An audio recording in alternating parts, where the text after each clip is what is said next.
Metropolitan School District, Washington Township School Board meeting for February 12th, 2025. Let the record show that we have 4 board members present in person and 1 via Zoom. Ms. Fry will be on Zoom for this evening. So with that, I'd like to start the meeting off as we always do with the Pledge of Allegiance.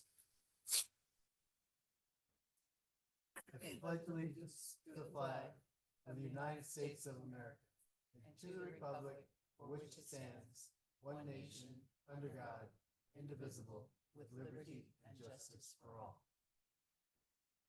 Something that we've kind of just made it as a common practice is each first meeting of the month, we read our mission statement. So Mrs. Horth Kruger, if you please. The mission of Washington Township Schools is to develop lifelong learners and globally minded citizens by fostering the academic, creative, and social skills needed to achieve excellence in a multicultural environment.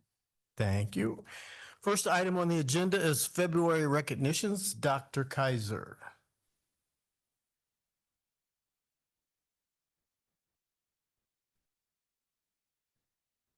First recognition tonight is going to be Dr. Nafaki Pettigrew. If you can make your way up, Dr. Woodson. So over a year ago, Dr. Pettigrew joined our executive leadership team as Washington Township's first chief academic and DEI officer. In recognizing the significance of this newly reframed position, Dr. Woodson was determined to provide Dr. Pettigrew with the tools and resources necessary to drive equitable achievement in our schools. One such tool was the opportunity to participate in an innovation leadership cohort program through Six Sigma Indy. This program, designed specifically to foster innovation and bridging historical opportunity gaps, would also equip Dr. Pettigrew with expertise in continuous improvement through Six Sigma Green Belt training and certification. What Dr. Woodson may not have fully anticipated was the extraordinary commitment and the extensive work required to earn this certification. It is well known that the intensity of the Six Sigma training and certification process is comparable to that of a master's or doctoral level program. Despite this, Dr. Pettigrew took on the challenge with unwavering determination, balancing her new executive leadership role with the demands of this program. She not only met the expectations, but far exceeded them. She understood the profound impact that this certification would have on her ability to lead and drive change here in Washington Township. Today, we are proud to celebrate Dr. Pettigrew's remarkable achievement in earning her Six Sigma Green Belt certification from Indiana University, Columbus. This globally recognized credential is awarded to leaders who demonstrate exceptional skills in process optimization and project management. Dr. Pettigrew was selected for a highly competitive Six Sigma program, which involved 9 months of rigorous training and hands-on progress application. This certification significantly enhances our ability to make data-driven decisions and implement systemic improvements across all of our schools, advancing both our educational outcomes and our operational efficiency. By completing this challenging program, Dr. Pettigrew has further strengthened her leadership skills and her commitment to fostering continuous improvement within the district. On January 30th, Dr. Pettigrew graduated alongside 11 other accomplished women from Indianapolis, marking the culmination of her dedication to advancing her analytical and problem-solving skills. Her success is a testament to her commitment to excellence in educational leadership and her ongoing growth as an influential leader within Washington Township. Dr. Woodson and the entire leadership team are incredibly proud of Dr. Pettigrew's achievement, and we celebrate her dedication, her hard work, and the profound impact she will continue to have in our schools.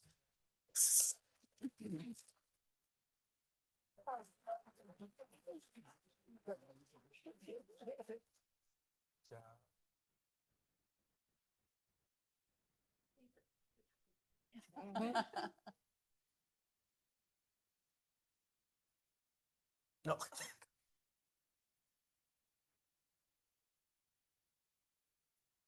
Thank you. Our second recognition of the evening. At this time, I would like to call up all of the coaches and wrestlers from our North Central wrestling team.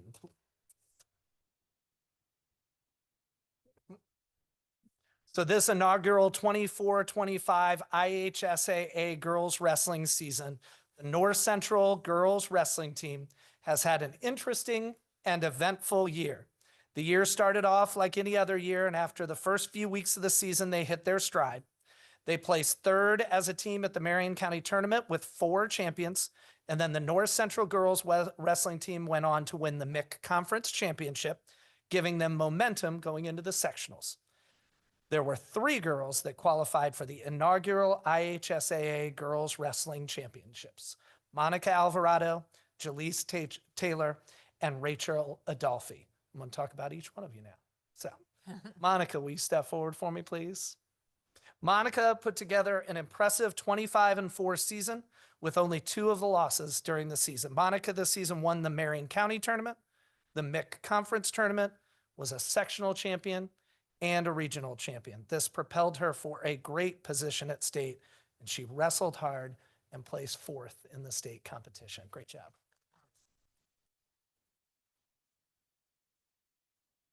Jaleese Taylor, step forward, Jaleese, also had a great season as well with a record of 27-10, recovering in the summer from a knee injury.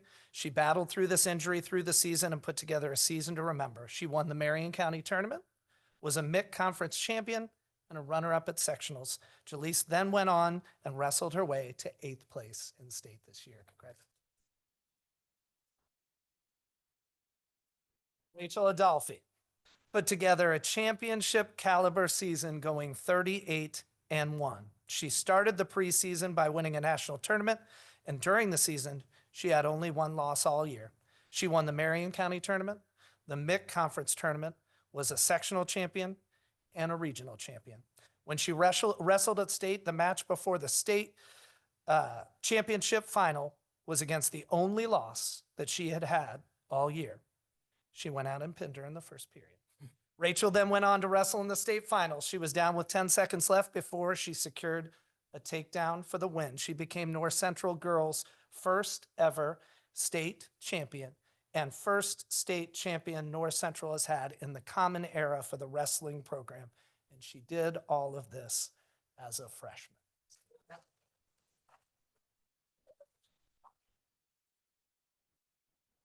Congratulations to all of these 3 young ladies. We are extremely proud of your accomplishments and look forward to your continued success. Thanks, Coach. That's amazing. Good job. Good job. Good job, Coach. Good job, Coach.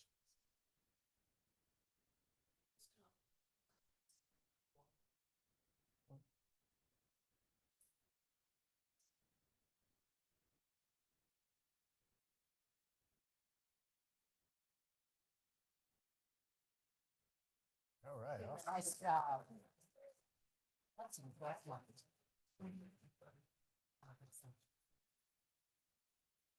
Thank you. Love that. Next on the agenda item is school spotlight. We have Crooked Creek Elementary, Mrs. Parquette.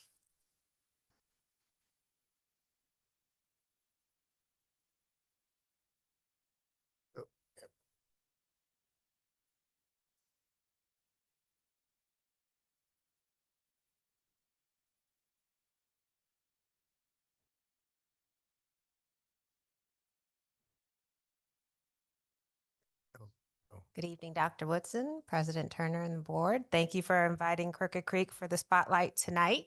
This is always my favorite thing to do, so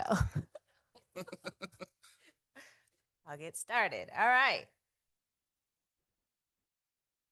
For our points of pride, we have a lot of great things happening at Crooked Creek. For our staff, we had an addition of a counselor this year, which has been a huge asset at Crooked Creek.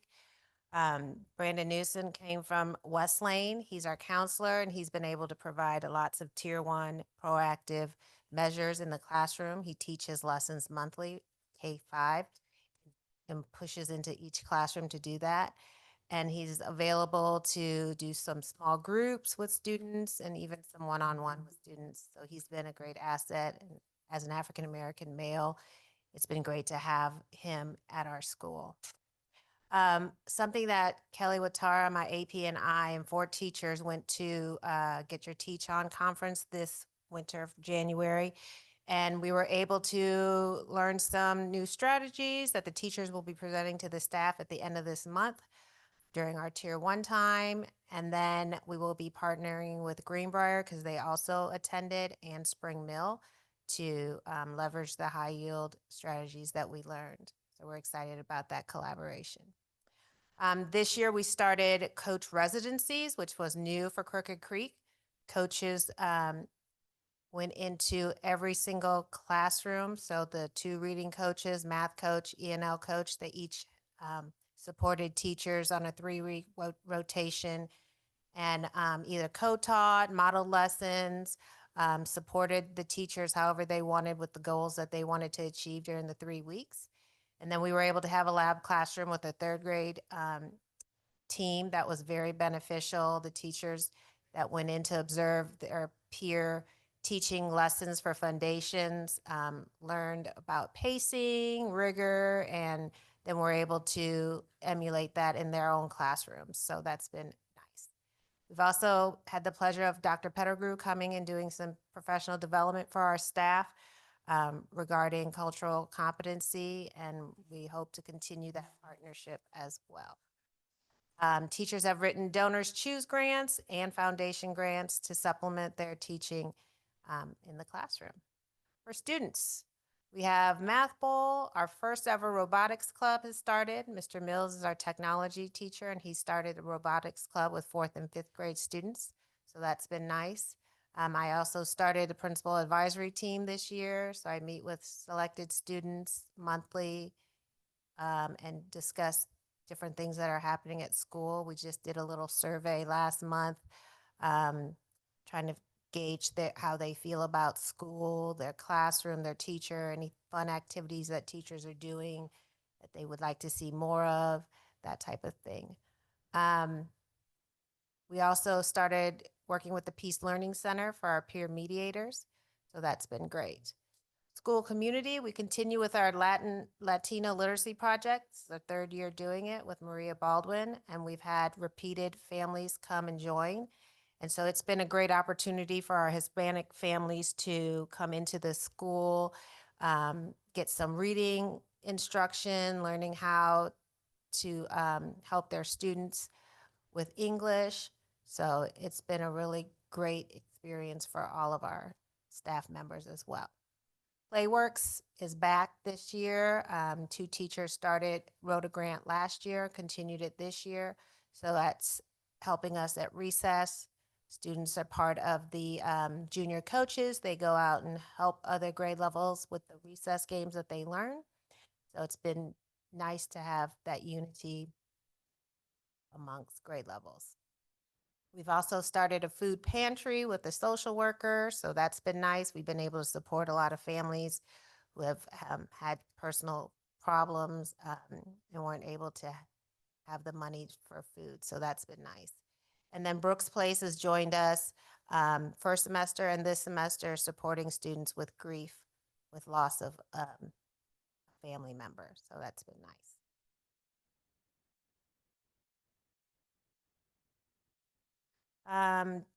Equitable achievement. This semester, comparing first semester of last year and this year, we've dropped suspension, dropped 39%. So that's been nice. I think streamlining our discipline procedures, having the counselor and building a strong behavior team has been good. Kelly's done a lot of reflecting on what she can do better to lead the behavior team and streamline some practices so that teachers know what offenses are suspendable and what aren't. With the new M-Class data assessments, all our students in grades 3 through 5 showed gains in reading accuracy and math scores. So that was nice. And 2nd graders improved in reading accuracy, phonemic awareness, letter name fluency, and word recognition. And then 1st grade Black students showed growth in phonemic awareness, word reading fluency, reading accuracy, oral reading fluency, and rapid automatic naming.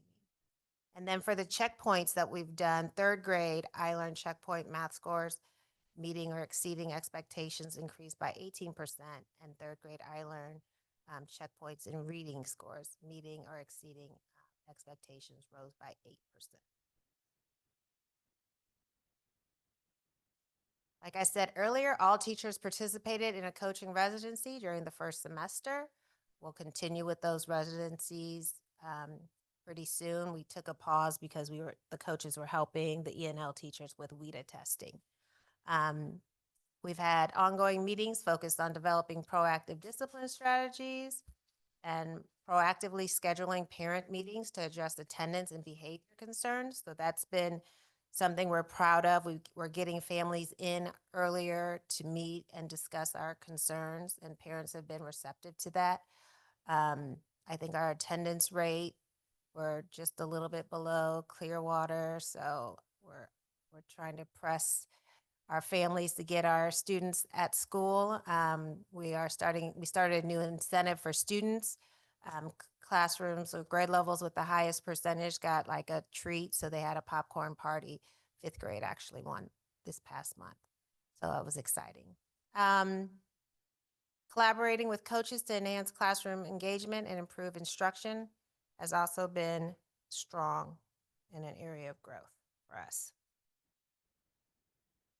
We've been excited because this year we've partnered up with the Dyslexia Institute of Indiana, and they provided 2 tutors that come and work with 16 third graders, and they've been receiving OG instruction. And we strategically thought of 3rd grade because of iRead testing, so we're excited to see gains in that. And then we've also had a group of 3rd graders who are bubble kids based on assessments attend after school tutoring with 4 staff members. We've been implementing flexible grouping in K through 2 for skills block, and then flexible grouping in 3 through 5 for content blocks, which have been nice. And then we've been doing high engagement strategies such as intentional turn and talks to foster deeper comprehension, and school-wide activities such as our house days, foster community, and foster shared responsibility for student success. So we have those house days once a month, and February comes next Friday. So we're excited about tying in some Black history with the activities that will be happening for the students. Okay, special recognition for Crooked Creek. For our social justice advocate student recognition, we have Junia Gardner, a 4th grader. We're excited to recognize Junia as this year's Social Justice Advocate Student Award recipient. Junia's kindness, empathy, and leadership shine in everything she does. She's not only active in many school clubs, but is always the first to lend a hand to younger students, helping them feel supported and included.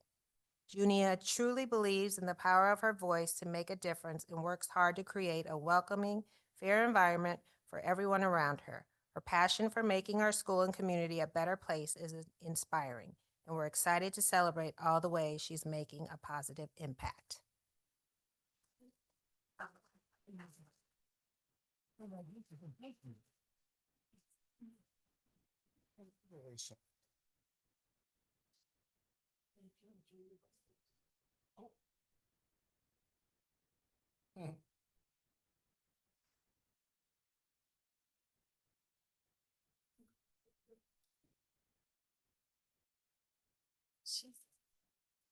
For above and beyond parent recognition, it goes to Shannon Gardner, and yes, she's Junia's mother. Not only Junia's mother, she is our school nurse. We're excited to recognize Shannon Gardner, not just as our amazing nurse, but as a parent who goes above and beyond to support our students and families. Shannon's care for our students doesn't stop as a nurse. She's always looking out for those who might need a little extra help, whether it's giving rides to students who wouldn't otherwise be able to attend events or connecting families with resources they need. Shannon's kindness and dedication shine through in everything she does. We're so grateful to have her as part of our school community.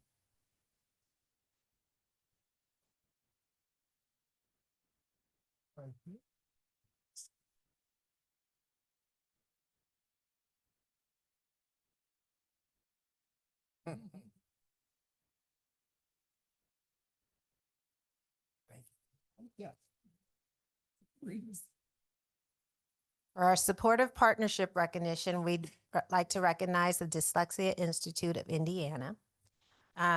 We've had Sandy Strawhorn and Anna Serena who have provided us with 2 tutors, Andrea and Christy. We're thrilled to recognize the Dyslexia Institute of Indiana as outstanding community partners. The tutors' dedication and expertise make a significant impact on our 3rd grade students, offering tailored support that fosters confidence and academic growth. Through their compassionate approach and specialized strategies, Andrea and Christy help students overcome learning challenges. Their extraordinary commitment truly makes a difference in our school community.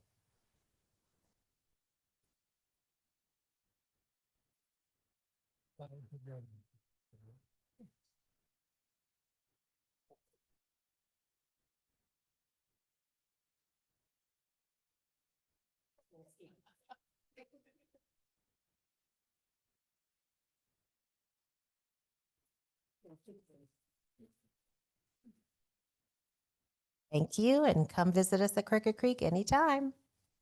Thank you very much. Next item on the agenda is the superintendent's announcements. Dr. Woodson. Thank you, President Turner, and thank you, Mrs. Parquette. We had a great visit at Crooked Creek on Monday. I do have all of the legislative updates. As you know, this part of the session, the information comes quick and fast. So please make sure to look at dates as you're opening some of the attachments. Some of them are last week, some of them are this week. If you are weary of reading, like I am some days, there is a video that you can watch a recap of, which sometimes is helpful for me just to listen while I'm driving or something like that. But there's a lot of really important matters being discussed downtown that are having impacts or potential future impacts on Washington Township schools. So I really encourage the board to stay tuned. I also have an invite from Dr. Kaiser in Human Resources for the board to join in any of the list of upcoming interviewing fairs, teacher fairs.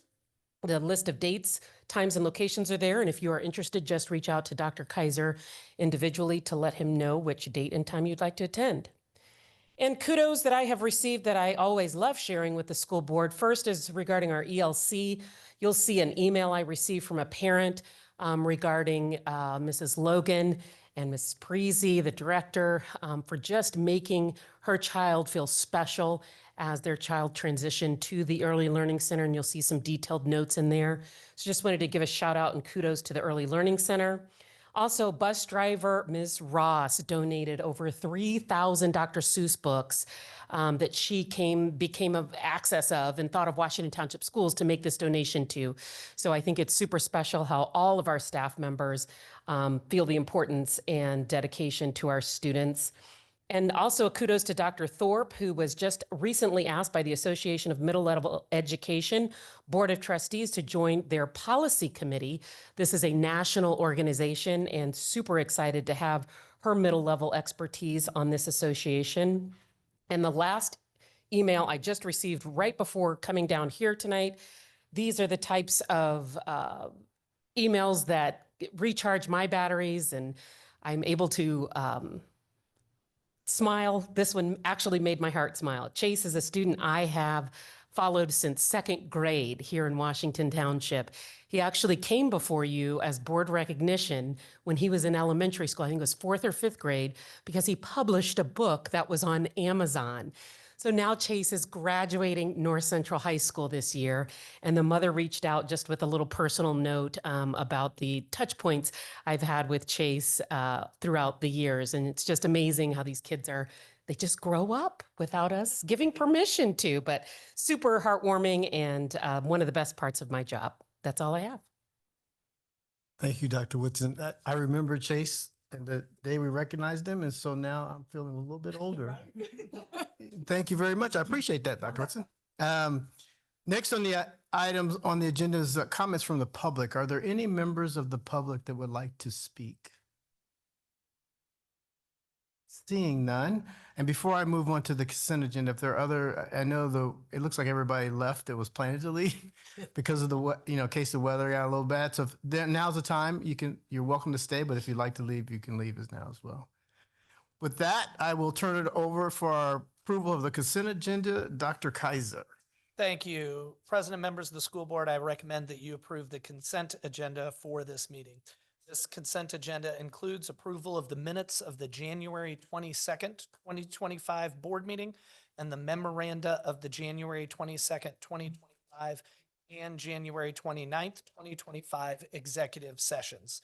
It also includes approval of 2 payroll calculation summary reports, a claims docket in the amount of $5,621,606.77, a special personnel item in accordance with Indiana Code 20-26-5-11.2, a human resources report containing for classified personnel, 10 new hires, numbers 187 to number 196, 11 resignations, numbers 92 through 102, 1 termination, number 18, and 10 leaves, numbers 1 through 10. It also includes certified personnel with 2 resignations, numbers 179 and 180, 1 retirement for the 2025-2026 school year, that's number 4, 4 maternity, child rearing, or adoptive leaves, those are items 40 through 43. There are 2 non-competitive grants, gifts, or donations to present for board approval, and information has been provided in your board packet for review. Any questions, board? Ms. Fry? Hearing no questions, I'll entertain a motion. Move to approve the consent agenda as presented by Dr. Kaiser. Second. It's been moved and seconded. Any further comments or questions? Hearing none, I will call the roll for the vote since we have a member that is not present in house. So I'll start with you, Ms. Fry, Aye. Ms. Horst Kruger, Aye. Mr. Thompson, Mrs. George Davis, and I'm an aye as well. Motion carries 5-0. Thank you, Dr. Kaiser. Next is our action items, our action items, English. First one, approval of amendment to retirement plans and change in service provider, Dr. Kaiser. Thank you. Dr. Woodson, President Turner, members of the board, I come to you tonight as part of the second step in our process of transitioning our current 401A, 403B, and 457 retirement plans from Corebridge Financial to Empower. Step 1 of this process was on November 13th of last year when the board approved the recommendation of the District Retirement Committee to select Empower Financial as our new retirement record keeper. The committee evaluated proposals from 8 different providers as part of their selection process and ultimately recommended Empower based on their ability to meet our 4 core objectives of reasonable and fully transparent fees, investment flexibility, a high-quality plan sponsor support, and ease of interface between the plan sponsor and the record keeper for efficiency, and an excellent participant experience, including phone and internet access and support, educational assistance, and retirement planning tools. Since the board's approval in November, we have been working weekly with Empower representatives to plan for this transition and prepare new plan documents. The resolution before you tonight is an important step in that process. This resolution would approve amendments to our current plan documents with Corebridge Financial that will allow us to more easily move participant funds to Empower as our new record keeper, and also affirms the board's commitment to transition to Empower once we've completed new plan documents. These amendments will not result in any changes to the investments of current participants with Corebridge or their ability to access their funds with Corebridge. They simply amend our current plans to allow for the eventual transfer of funds from Corebridge to Empower Financial. If this resolution is approved this evening, we will then begin work on our third and final step of this process, which will involve a request for board approval of new plan documents for 401A, 403B, and 457 plans with Empower Financial. And we hope to have those plans ready for your review and approval in the next 2 months. This concludes my presentation of the resolution to amend our current 401A, 403B, and 457 documents with Corebridge Financial. I'll be happy to answer any questions the board may have at this time. Board have questions? Hearing none, I'll call for a motion. I move that we approve the amendment to the retirement plans and change in the service provider as presented by Dr. Kaiser. Second. It's been moved and seconded. Any further questions or comments? Hearing none, I'll call the roll for vote. Mrs. Fry, Aye.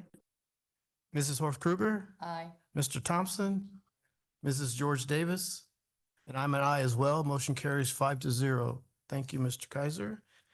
Next action item, approval of amended and restated MetLife 401A plan, Dr. Kaiser. Thank you. Dr. Woodson, President Turner, members of the board, the resolution that you just approved impacted 401A, 403B, and $457 invested on behalf of MSDWT participants with Corebridge Financial. In addition to the participant investments held with Corebridge, we also plan to transition 401A funds that are currently managed by MetLife to Empower as well. Our MetLife plan did not require amending in order to allow these funds to be moved.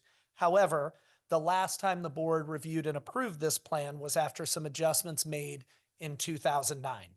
Given this time span, we felt it was wise to have the board reaffirm the authority of the district to manage this plan on behalf of its participants. Again, this resolution will not result in any changes in the investments of current participants or their ability to access their funds through MetLife. The resolution simply reaffirms our authority within our current plan to eventually transition these funds to Empower Financial. This concludes my presentation of the resolution to reaffirm our current 401A plan with MetLife, and I'll be pleased to answer any questions the board may have. Board have questions? Hearing none, I'll entertain a motion. Move to approve the amended and restated MetLife 401A plan as presented by Dr. Kaiser. I'll second. It's been moved and seconded. Again, any questions or comments? Hearing none, I'll call the vote. Ms. Fry, Aye. Mrs. Horst Kruger, Aye. and I do believe an error. Isn't it Dr. Thompson? Oh, it's not? Okay. Bush. Okay, all right. Then I'll call you Mr. Thompson. Sorry. Yeah, I'm trying to tell you what you need to do next. Mrs. George Davis, and I'm an aye as well. Motion carries 5-0. Thank you. Next item, approval of Branching Minds pilot, Dr. Pettigrew. Good evening, Board President Turner, Dr. Woodson, members of the board. I'm here today to request approval to pilot Branching Minds NTSS platform in 2 of our schools this semester. This pilot aligns perfectly with our future intentions for the Lilly Grant and represents an investment in strengthening our student support systems. Branching Minds offers a comprehensive solution that will help us streamline our data-driven decision-making and early intervention processes. This platform integrates seamlessly with our existing systems and provides us with robust monitoring of academic, behavioral, and attendance data. We believe that piloting this platform in 2 schools will allow us to evaluate the platform and its effectiveness before district-wide implementation. We recommend moving forward with this pilot to enhance our ability to support all students through timely and effective interventions. At this time, I seek your approval to utilize this platform, and I will entertain any questions you may have. Mrs. George Davis. Maybe I'm overlooking it. Did we state the 2 schools yet? No, it's not stated here. Okay. Other questions? I'll entertain a motion. I move that we approve the Branching Minds pilot project as presented by Dr. Pettigrew. Second. Been moved and seconded. Any other questions or comments? Hearing none, I'll call the roll. Ms. Fry, Aye. Mrs. Horst Kruger, Aye. Mr. Thompson, Aye. Mrs. George Davis, and I'm an aye as well. Motion carries 5-0. Thank you, Dr. Pettigrew. Next action item, approval of lawn maintenance and related service agreement, Common Grounds, Mr. Bowles. Exciting stuff. We've all been waiting for it. Good evening, President Turner, Dr. Woodson, and members of the board. I am here tonight to request the approval of lawn maintenance services for a contract for the 2025 season. This first action item is for Common Grounds and related services. I will have 2 total. This is the first of 2. We received proposals from 2 different vendors through a public bid process. The details of those quotes have been provided in your board packet. After review of all the quotes submitted by interested companies, it's recommended that the contract be awarded to Brightview for the common grounds and related services. Brightview has been taking care of our athletic playing surfaces since 2015 and has been taking care of our common grounds since 2018. We've been very pleased with the services so far and are excited to continue with them.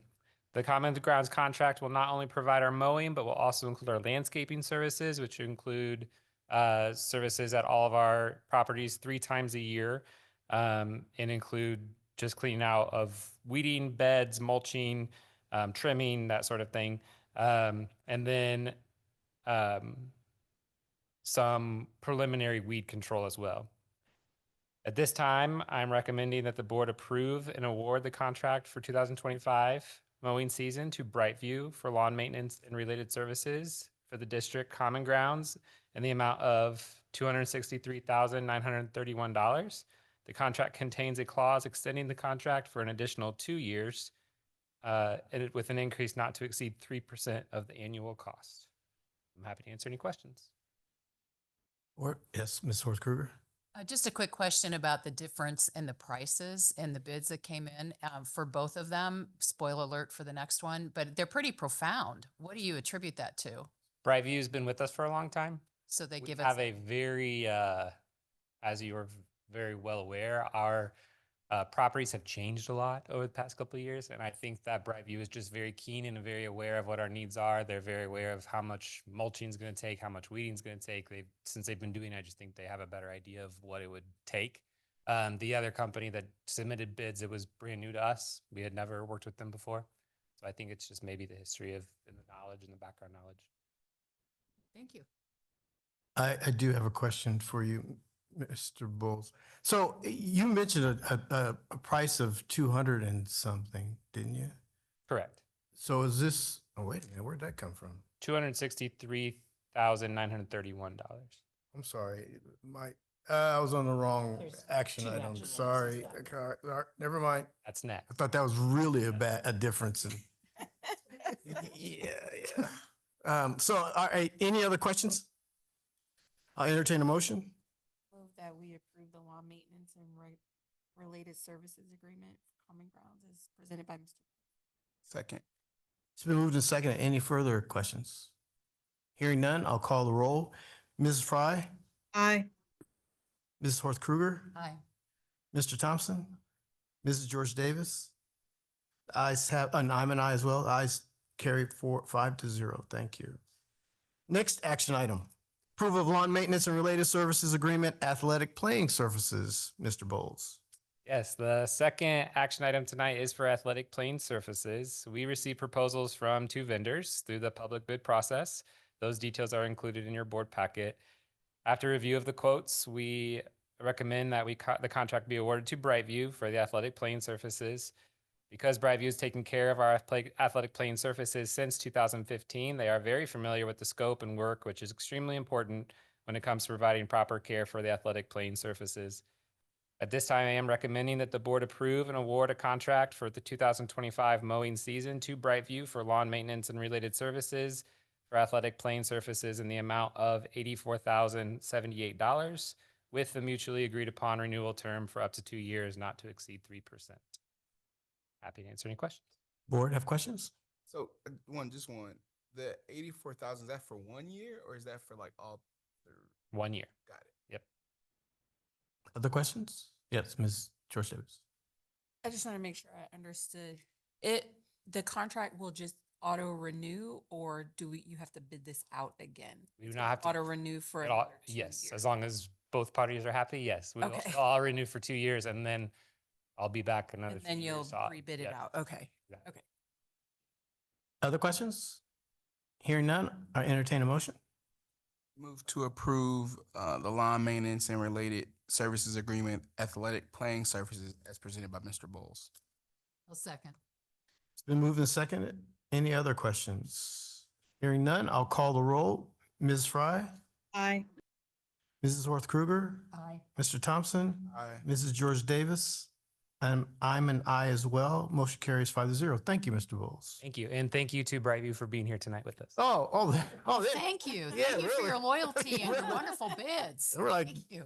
And Washington Township parent, by the way. Oh, Okay, all right, all right. nice. All right. It's like, wait a minute. Action item, approval of the 2016-2020, and I'm sorry, approval agreement with Moisture Management Services for Hilltop Re-Roof Project. Mr. Boots. Thank you, President Turner, and good evening, members of the board and Dr. Woodson. I am here requesting approval of the AIA contract with Moisture Management for the re-roof of the Hilltop project. The capital projects team has reviewed and vetted and interviewed Moisture Management and have chosen them to provide comprehensive roof design, construction management, and commissioning services for the roof at Hilltop. The actual roof replacement has been bid, and we will bring that contract to you in the near future for approval. The cost of this contract is $59,625 and will be funded through capital referendum funding. I'll be happy to respond to any questions. Board. Yeah, Ms. I have a question. Sure. And this is just my lack of knowledge of construction, but am I reading correctly? Like, what goes into designing a roof other than making sure nothing gets through it? I'm sorry, did they say what? What exactly goes into designing a roof? Okay, there's more to it than you would think. A lot of it is the tear off and then fixing the underlaying roof structure. That building is 40 years old now or so. So we do anticipate some of that. So they did an analysis of it prior to developing the drawings. Then they developed an entire packet for the project. They ran the bidding process for us, much like our other construction managers have for the other building projects. This one is simply a roofing project. Did that help? No, but we Okay. can talk offline. I don't want to hold it up. All right. That just confused me a little bit more, actually. But that's okay. Let me see if I understand what you're saying. Sure. They're basically the people who go in and tell you what you need in a roof. Yes. And then, yes, and then do the design, They design the roof. the roof system entirely, Okay, and the associated flashings and gutter systems and such. okay. Yep. And then run the And bidding then someone process. else actually puts the roof on. And then also oversee the installation, make sure it's installed properly, and then commission and check the result so that it is in fact what we expect. Okay. And then, of course, we'll get a 20 to 30-year warranty as well. Gotcha. I got one question. What is Hilltop being used? What is it going to be used for? It's going to be used temporarily right now. The intent is to use it as flex space for some of the some of the JEL classrooms when that renovation project starts up in the spring. And then there's been a couple of other potential permanent long-term uses. Not sure that has landed just yet. Several things under discussion. Thank you. Other questions? Hearing none, I entertain a motion. Move to approve the agreement with Moisture Management Services for Hilltop Re-Roof Project as presented by Mr. Boots. Been moved and seconded. Any further comments or questions? Hearing none, I'll call the roll. Ms. Fry, Aye. Mrs. Horst Krueger, Aye. Mr. Thompson, Mrs. George Davis. I'm an I as well. Motion carries 5-0. Thank you, Mr. Boots. Next item, approval of 2016-2020 capital construction project change orders. Mr. Boots. Mr. President, yes, I am requesting approval of project change order number 009 to Skillman Davis Joint Venture for the North Central High School Phase 2 project. The increase is a total of $112,845, and that as well will come out of capital referendum funding. And I would note that this will be the last change order for this portion of the high school project, and this one is headed quickly towards close. Good. Questions, board? Hearing none, I'll entertain the motion. I move we approve the 2016-2020 capital construction project change orders as presented by Mr. Boots. Second. Been moved and seconded. Any further questions or comments? Hearing none, I'll call the roll. Ms. Fry, Aye. Mrs. Horst Kruger, Aye. Mr. Thompson, Mrs. George Davis, Aye. and I'm an aye. Motion carries 5-0. Thank you, Mr. Boots. Next action item is approval of 2024 transfer appropriation resolution. Mrs. Smith. Good evening, President Turner, Dr. Woods, and members of the board. One of my favorite times of the year, talking about finance again. So we're going through completing our year-end process. As a reminder, we do a year-end process with our major budgeted funds. And that's the whole budget process that I go through with you during the fall, where we have our workshop, our hearings, and our adoption. Well, there is another requirement at the end of each calendar year, and that is what we call an appropriation transfer.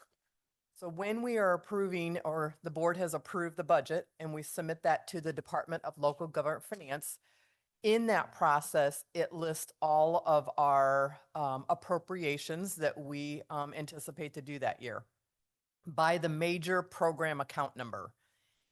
Of course, that's done a year to a year and a half ahead of time. So when the actual expenditures come through, sometimes they might not line up, particularly in those major program account numbers. However, we never go over the grand total.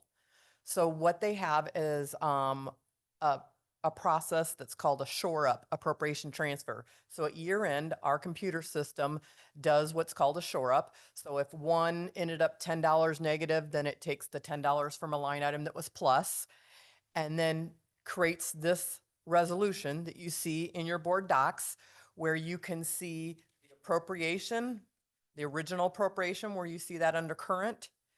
If we are adding any appropriation to that or taking any appropriation away in the middle column, and then the adjusted at the end. And you'll see where the first column and the last column end up identically.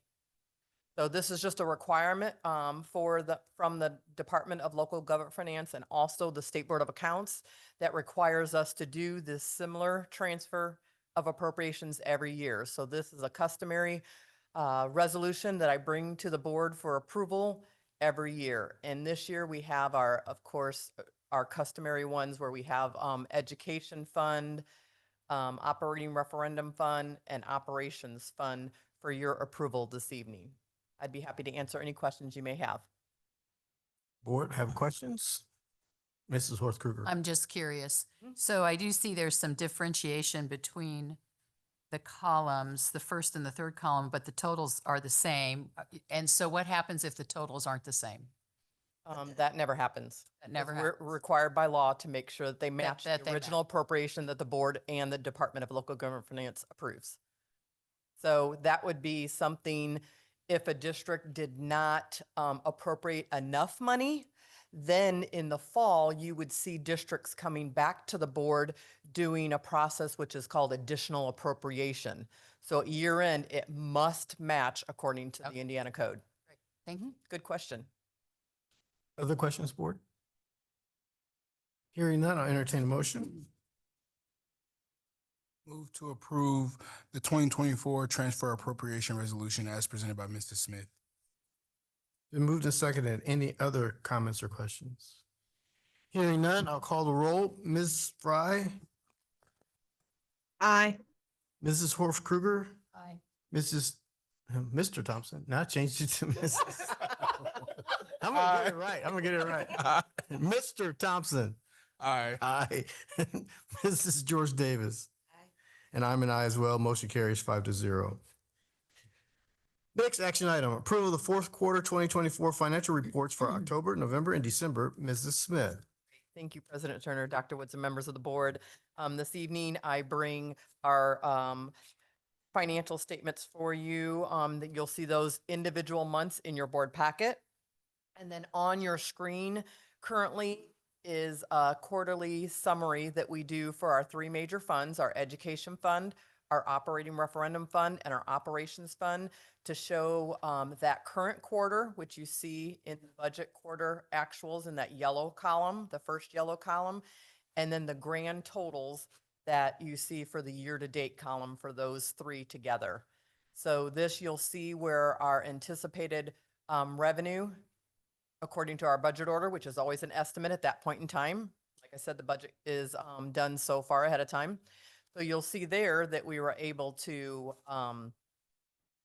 have approximately $18 million more than what was additionally originally anticipated. And then you'll see our expenditures down here at the bottom, where our total expenditures projected were 161 million and our actual was 155 million.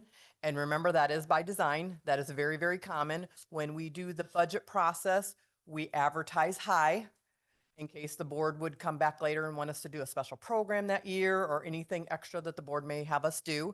But we always come under that appropriation as actuals. So you'll see that there. It also shows over here to the right in this box where it shows we're, at December 31st, we were 100% through the year. Our revenue, we received about 12.78% more than we originally estimated. And then of our budget, we came in at 96%. So that shows. And then you'll see the fund balance of those three are a little over $63.6 million. So that is our presentation for the quarterly financials, and I'd be happy to answer any questions the board may have about the fourth quarter of 2024. Board have questions? It's a lot of money. Yes. Hearing no questions, I'll entertain a motion. Move to approve the fourth quarter 2024 financial reports for October, November, and December as presented by Mrs. Smith. It's been moved and seconded. Any further questions or comments? Hearing none, I'll call the roll. Ms. Fry, Aye. Mrs. Horth Krueger, Aye. Mr. Thompson, Aye. Mrs. George Davis, and I'm an aye as well. Motion carries 5-0. Thank you, Mrs. Smith. The last action item is approval of a first reading of policies A350, G350, H125, H150, and H175. Mrs. Smith. Thank you, President Turner, Dr. Woods, and members of the board. As you know, we've had a long year since last December that we have done a complete reorganization and revision of our board policies. So we've worked really hard. This is the last of that initial year and couple months batches that we have brought to the board. For a while there, we had them every single month. We had a first and a second reading back to back for the last 13 months. So this is the last of those. Then from this point forward, we would just do the regular annual ones that might have some kind of legislative change or wording change or anything in the Indiana code. And then anything else from that point, we'll go through a regular rotation process and go through all the board policies over a certain number of years and make sure that we're bringing those back and refreshing those and anything that the board may want changed at that time. So this evening, we do have 5 policies for you.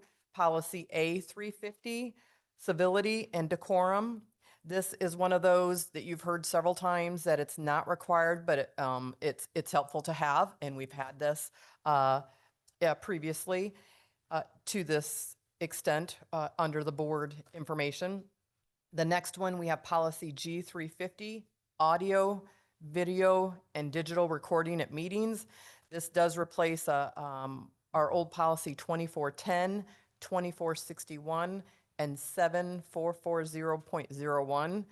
And this also is another one that's helpful, but not required, but helpful. Next, we have policy H125, corporation support organizations. This replaces policy 9211, and this is an optional policy also, but highly recommended. Next, we have policy H150, public records. This replaces policy 8310. And this also is one that is not totally required, but it's based on statute, and it has a requested access form attached. And then last but not least is policy H175. and that's questioning of students. This replaces policy 5540, and this is a policy that's not necessarily required but helpful with relations with DCS. So this is our first reading. I have submitted these also to a couple administrators, and one being Dr. Taylor. He had a couple questions on a couple of them. So I'm going to get with him on some of that clarification that he maybe wanted in some wording, and I'll bring that back to the board liaisons before the next board meeting. And then if anything changes between my meeting and the board liaisons in any kind of edits, we will of course notate those on the next board meeting when we would be asking for the second reading and approval of these policies. But for this meeting, this is our first reading of these policies, and I'd be happy to answer any questions the board may have. Board have questions? Hearing none, I'll entertain a motion. I move that we approve the first reading of policies A350, G350, H125, H150, and H175 as presented by Mrs. Smith. I'll second. It's been moved and seconded. Any further questions or comments? Hearing none, I'll call the roll. Ms. Fry, Aye. Mrs. Orth Kruger, Aye. Mr. Thompson, Aye. Mrs. George Davis. Aye. I'm an aye as well. Motion carries 5-0. Thank you, Mrs. Smith. Welcome. That concludes our action items for this evening. The next item on the agenda is information items. It's the 2024 financial year end and 2025 budget order review. Mrs. Smith. Great, thank you. This evening, this is one of my favorite parts that we get to do, is show our fruits of our labor over our financial management and decisions that we've done over the last year. And this is one of those presentations where we just cover our main budgeted funds and we do a comparison. So we'll go ahead and walk you through that for our 2024 financial year end, and then also the beginning of 2025 for our certified budget order. So we'll start, we review our main budgeted funds. That is our education fund, our operating referendum fund, and our operations fund. And then moving into that, you'll see I do a comparison for you and for the public to show over a certain year period. This is a 6-year period because our education fund changed from the general fund to the education fund in 2019. So you'll see 6 years of data here where it shows our beginning cash balance for that year, the total receipts, expenditures, and then if we have any carry forward encumbrances, and what those are is outstanding purchase orders. So I show you the actual cash balances, but then those outstanding purchase orders that are carried forward into the next year, we've already made promises that we're paying those bills. So then I do an adjusted cash balance just so you see that offset there. So you'll see from 2019, 2020, 2021, 2022, 2023, and 2024. So when your comparison, you'll see how we went from in 2019, we went over a little over $12 million, and we ended up in 2024, a little over 19 million. You'll see that. Remember when I just talked about the board reports about how we ended up with some additional funding than we originally anticipated, which is a wonderful thing. We utilize this information when we're moving into the next year, of course, negotiations, raises, benefits, anything like that, any kind of new programming that we want for the district. So we look at all those different factors when we go through the next budget cycle. We look at all these trends of our ending cash balance and what our trends have been with our receipts and our expenditures. So you'll see that here for our education fund, where we ended up with a little over $19 million in that fund for 2024. And next, I take that information because I'm a data person and I like visuals also.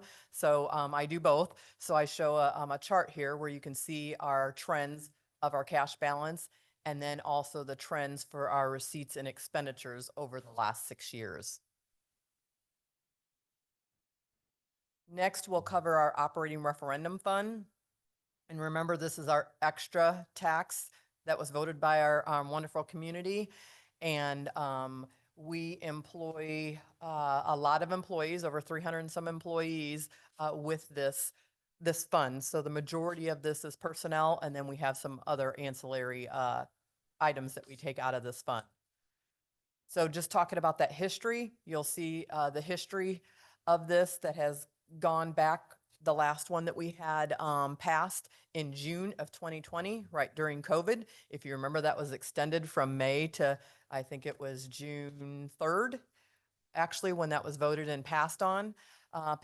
So you'll see that whole history there. And then we move into the categories that we utilize our operating referendum from in the areas. So we renewed our existing operating referendum, where we had approximately $6.5 million annually that continued to fund 50 to 60 teachers and a couple administrators and then classified positions. And then we had built in there where we increased staff pay. So we had some money that we put aside for our teacher negotiations, our classified staff, and some other targeted compensation adjustments. And then we also had additional staff that we did throughout the district that included areas of student safety, academic, regular support, athletic staff, transportation, and centralized staff that we utilize our operating referendum for.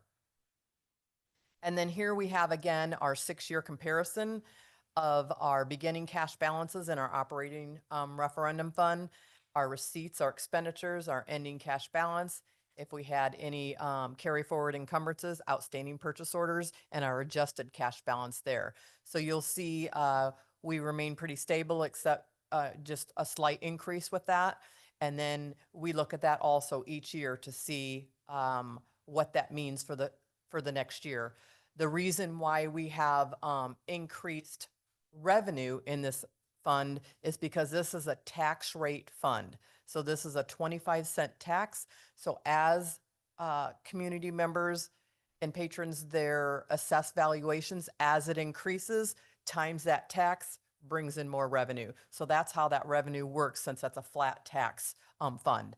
So that times the assessed valuation brings in more revenue. And here's your charts to show our cash balances and our receipts and expenditures for the last 6 years. And then the last of our major funds we have here is our operations fund. And here also you'll see that our old fund where we had capital projects fund, our transportation operating, and our bus replacements all in one fund now, along with those couple categories that moved over from our general fund. So here you will see our cash balance history, our receipts, our expenditures, and any outstanding encumbrances. Now, it is very common for us to see encumbrances carrying forward, those outstanding purchase orders. And if you're looking at that, you're going, Becky, why do we have $1 million and then we have $2 million? I wanted to kind of explain that to you in the community of why that number is so high. And that is because we've had outstanding bus orders that have moved from one year to another. So since COVID, the manufacturers have been behind in producing those. So what we do is we create a purchase order every January, and if we don't receive those buses that year, which they've been taking about 18 months for them to be delivered, and now they're up to almost 2 years. So we're working on that process of looking at vendors and changing vendors for that. But then what we do is we hold on to that purchase order and we roll that into the next year so we don't lose that appropriation. So if we didn't do that and carry forward that purchase order, then you have to use the new year's appropriation when you already had it allocated in a previous year. So that's what that means for those encumbrances, and it's mostly due to our bus purchases. So just wanted to kind of explain that in case someone. One of our buses is? Excuse me? Average cost of a bus? 180,000 to 200,000 now, depending on how it's equipped. For a school bus? For one school bus. Yes. And we have approximately 160 school buses, so you do the math. So we have a regular school bus replacement plan that we do every year, and you'll see that through the budget process also. So then here are the charts for our operations fund, and you can see that trend through the years with our ending cash balance and our receipts and expenditures. And those are our main budgeted funds. So then next I want to take you into, of course, we just rolled into January, now we're into February, and our 2025 budgets have been certified from the Department of Local Government Finance. And just wanted to walk you through those differences between 2025, our new year, versus 2024, our previous year.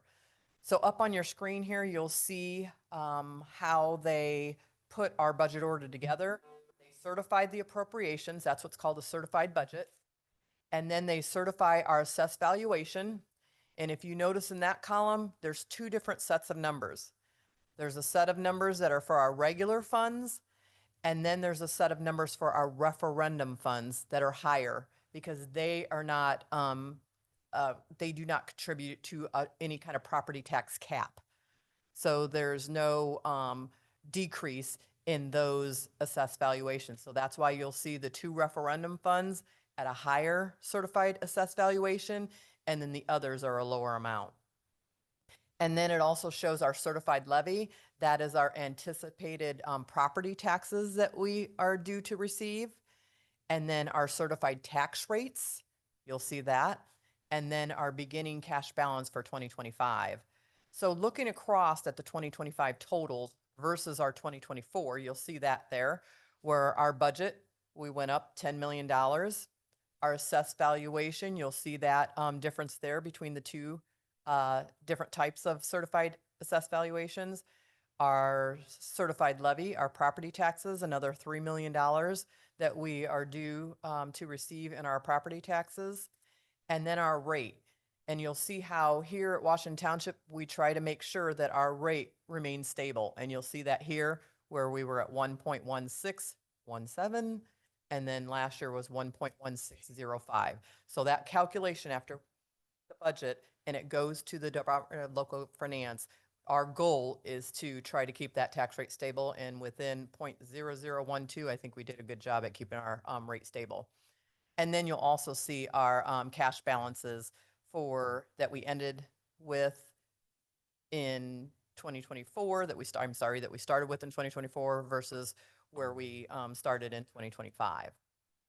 So that is the main budget that we go through and have to adhere to through this calendar year. So these are calendar year budgets, January through December. And then we'll redo this whole process. I'll start in May. I'll bring you a proposed budget calendar for 2026. We just get done with one and we just go right into the next one. And then we run those two back to back. So then that whole process, I work that budget with the buildings and the departments and executive leaders all from May through August. Then I come back to the board, usually in August, and do a workshop presentation, ask you for permission to advertise. And then that next board meeting or a couple board meetings later, we hold a public hearing. And then after that, another board meeting, then we do the main adoption. So that is the required process that we have to do when we go to do our next year's budget. So just wanted to kind of explain that to you tonight. And that is what I had for our year-end presentation. If you have any questions, I would love to. Or Mrs. George Davis. I just have to remind me, what is the difference between the referendum fund and the referendum debt fund? Okay, good question. Good question. So our operating referendum fund is our 25-cent tax that we did, where that let us get all those people, do all those different raises, those type of things. So that is a regular, what they call a regular operating referendum. The other debt referendum is our capital referendums that we passed. So yep. And as we sell those bonds for that cash flow, then that's paid out of that special debt referendum fund from all those capital expenses from that two additional capital referendums that we had, one in 2016 and the other in 2020. Okay. I remembered asking you that. Oh, that's okay. before, That's and great. I It was was sitting good for here you to going, say "What?" that because I forgot to remember. mention that. Thank you. You're welcome. Not really a question, but a comment. Great visuals. Thank you. Any other questions? Mrs. Fry? You're good? Okay. I'm sorry, I can't look at the little screen. Mrs. Smith, I don't, this is just a comment. I think you're probably one of the few cabinet members that looks forward to coming up and talking about what you do every I day. know. Exciting. And I go out to the buildings and I talk to the principals about it too. Everybody thinks I'm crazy, but I love what I do. Appreciate you, by the way. We Yes, really very do much. appreciate you. Very. No other questions? Then thank you, Mrs. Smith. Thank you very much. Board, I will entertain a motion. Second. All those in favor, aye. I see Ms. Fry, aye. Yes, board, we're adjourned.